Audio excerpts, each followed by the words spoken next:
샬롬, 샬롬, 샬롬, 샬롬, 샬롬, 샬롬. 내니 두려워 말아라. 나의 아들, 나의 딸아. 안심하라. 샬롬, 샬롬, 샬롬, 샬롬, 샬롬, 샬롬. 나의 평안을 주노라. 세상과는 다른 평안 두려워 마라. 샬롬.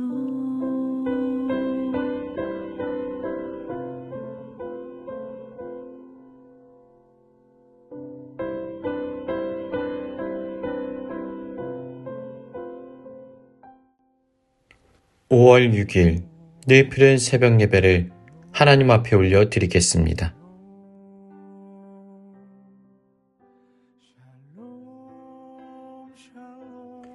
민수기 3장의 말씀으로 함께 말씀의 은혜 나누기를 원합니다. 오늘 민수기의 말씀은 부르심과 사명에 대한 하나님의 뜻이 담겨져 있습니다. 앞선 1장과 2장에서 이스라엘 백성들은 광야라는 험난한 길을 걷기 위하여 진영을 갖추고 군대로 조직되었습니다. 이 거대한 하나님의 군대의 중심에 무엇이 있습니까?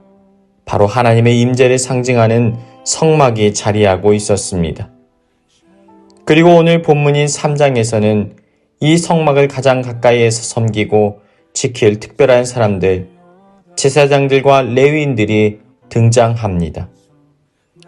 하나님께서 레위 지파를 따로 구별하여 세우신 이 장면은 신약 시대를 살아가는 영적인 제사장인 우리들에게 우리가 과연 누구이며 어떤 사명으로 이 땅을 살아가야 하는지 신앙의 정체성을 가르쳐주고 있습니다. 첫 번째로, 사명은 내 뜻이 아니라 하나님의 방법대로 감당해야만 합니다. 민수기 3장의 시작은 아론의 아들들, 즉 제사장들의 이름으로 시작됩니다. 나답, 아비후, 엘르아살, 이다말. 그런데 성경은 곧바로 매우 무겁고 비극적인 사건 하나를 회고합니다. 4절을 살펴보면 장남과 차남이었던 나답과 아비후가 시내 광야에서 여호와 앞에 다른 불을 들이다가 죽었노라고 기록합니다. 가장 영광스러운 대제사장들의 아들들이요, 이스라엘의 영적인 지도자로 부름을 받았던 그들이었습니다. 그런데 그들은 하나님이 명령하시지 않은 자의적인 방법, 자신의 소견대로 옳은 대로 예배를 드리려다가 결국 심판을 받고 말았습니다. 이것은 사명을 맡은 우리에게 주시는 엄중한 경고입니다. 주님을 섬기는 일은 열정만 가지고 되는 것이 아닙니다. 교회를 섬기고 봉사하고 예배를 드릴 때 가장 중요한 것은 나의 열심이 아니라 하나님의 뜻과 방법입니다. 내 생각과 내 판단이 아니라 성경이 말씀하시는 대로 경외함과 순종함으로 주님을 섬겨야만 합니다. 두 번째로, 우리는 하나님의 대속적인 은혜로 하나님의 소유가 되었습니다. 하나님께서 이스라엘의 12지파 중에서 왜 하필 레위 지파를 성막 봉사자로 택하셨을까요? 그 이유가 11절부터 13절에 분명하게 나타나고 있습니다. 보라, 내가 이스라엘 자손 중에서 레위인을 택하여 태어난 모든 맞이를 대신하게 하였은즉 레위인은 내 것이라. 처음 태어난 자는 다 내 것임은 내가 애굽 땅에서 그 처음 태어난 자를 다 죽이던 날에 이스라엘의 처음 태어난 자는 사람이나 짐승을 다 거룩하게 구별하였음이니 그들은 내 것이 될 것임이니라. 나는 여호와이니라. 과거 애굽에서 장자의 심판이 내릴 때에 어린 양의 피를 문설주에 바른 이스라엘 집은 심판이 넘어갔습니다. 그때 살아남은 이스라엘의 모든 장자들은 생명을 빚진 자로서 마땅히 하나님 것이 되었습니다. 그런데 하나님은 모든 가정의 장자를 성막으로 부르는 대신 레위 지파의 전체를 장자들로 대신하는 대속제물로 삼으신 것입니다. 결국 레위인은 이스라엘 전체를 대표하여 하나님께 바쳐진 자들입니다. 이 대속의 원리는 십자가를 향합니다. 죄로 인하여 죽어 마땅한 우리들을 대신하여 하나님의 어린 양이신 예수 그리스도께서 십자가에서 피 흘려 죽으셨습니다. 그 핏값으로 구원받은 우리는 세상에 속한 자가 아니라 그들은 내 것이라 말씀하시는 하나님의 소유가 되었습니다. 베드로전서 2장 9절의 말씀처럼 우리는 택하신 족속이요 왕같은 제사장들로 하나님의 소유된 백성으로 거룩한 삶을 살아갈 수 있게 되어진 것입니다. 마지막 세 번째로 교회는 다양한 은사와 동역으로 세워지게 됩니다. 민수기 3장의 중반부를 살펴보면 레위 지파의 세 가문인 게르손, 고앗, 무라리 자손들에게 각기 다른 임무가 주어지는 것을 볼 수 있습니다. 고앗 자손은 언약궤, 향단, 등잔대 등 지성소와 성소의 가장 거룩하고 핵심적인 성물들을 관리합니다. 또 게르손 자손은 성막의 덮개, 휘장, 뜰의 포장 등 부드러운 천 종류를 관리합니다. 그리고 무라리 자손은 성막의 널판, 띠, 기둥, 받침 등 가장 무겁고 뼈대가 되는 것들을 운반하고 세워갔습니다.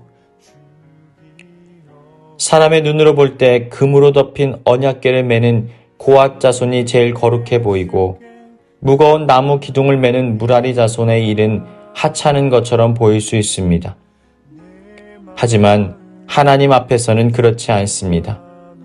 무라리 자손이 무거운 기둥을 든든하게 세우지 않으면 게르손 자손이 덮개를 씌울 수 없고 덮개가 없으면 고앗 자손이 관리하는 언약궤는 결국 비바람을 맞게 됩니다. 이 세 가문 중 하나라도 자신의 임무를 소홀히 하게 되면 하나님의 임재의 초소인 성막은 세워질 수가 없습니다. 이것은 바로 주님의 몸된 교회의 모습입니다.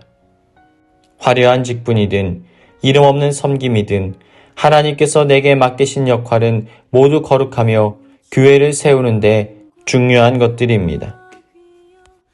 사랑하는 성도 여러분, 우리는 영적인 이스라엘이며 이 시대의 레위인들입니다.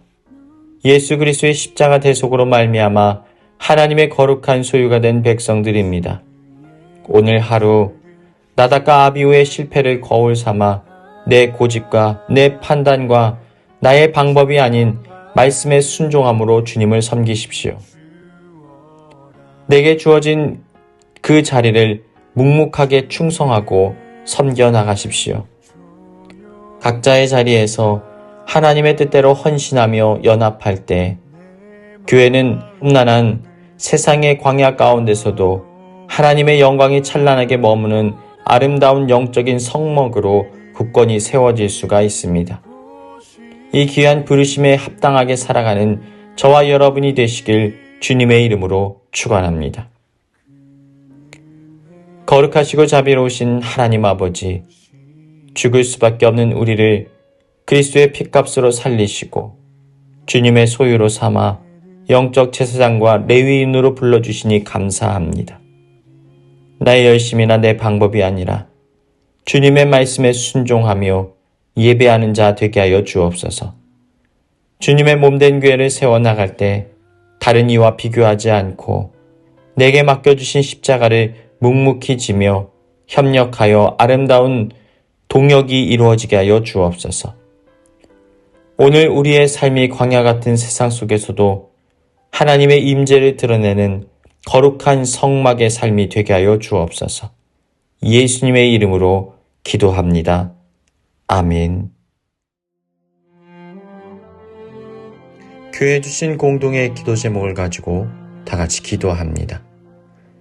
내 안의 우울과 불평의 속삭임을 끊어내고 오직 기쁨의 함성으로 주님의 승리하심을 온전히 선포하게 하여 주옵소서. 머리로만 아는 신앙을 넘어서서 주님 앞에 나아가 그분의 얼굴을 대면하고 그 온기를 느끼는 하나님을 아는 삶을 살게 하여 주옵소서. 삶의 무게로 짓눌린 고난의 순간에도 감사의 문을 열고 찬양으로 하늘의 보좌에 들어가 주님을 만나는 복된 은혜 누리게 하여 주옵소서. 다음 세대 우리 아이들이 주님을 온전히 만남으로 주님과 동행하는 믿음의 세대로 자라나게 하여 주옵소서. 다 같이 기도하시겠습니다.